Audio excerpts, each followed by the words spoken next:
Hi, let me summarize what you learned so far. Constant declaration syntax is similar to variable declaration syntax, only difference is the const keyword. There are other subtleties that you need to learn about constants, of course, but this was a good start. To declare a constant, you type the const keyword first, then the name of the constant, and optionally the type of the constant. And lastly, you need to give it an initial value.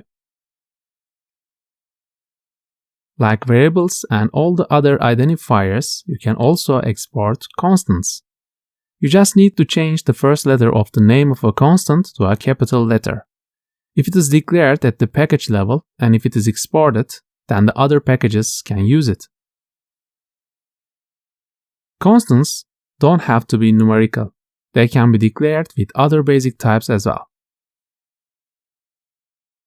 You learned that you cannot change a constant. So once declared, they cannot be changed later on. They are immutable. You can prevent magic values using a named constant. So you can build more maintainable and readable code. Just declare a magical value in a constant and reuse it again. This is because magical values are not safe. For example, you may type them incorrectly. When you use a constant instead, you can change the incorrect value in one place. Also, it is more fun to see a constant instead of a magic value, so you and others can understand the code easily. You can't declare a constant without an initial value. This is because you can't change it afterwards.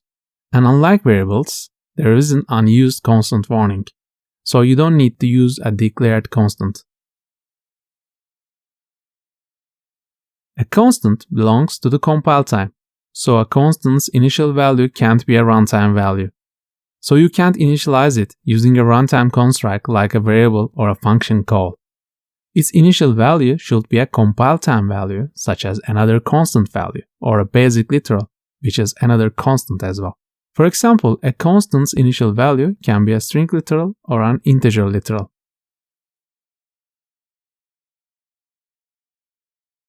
You can declare multiple constants as a group. When you do so, constants without a type or a value repeat the last constant's value and type. You can use this feature to declare multiple constants without having to repeat the types and values by yourself.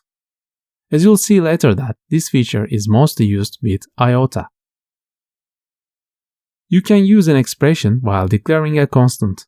Of course, you can only use constant values in your expressions. This expression is called the constant expression.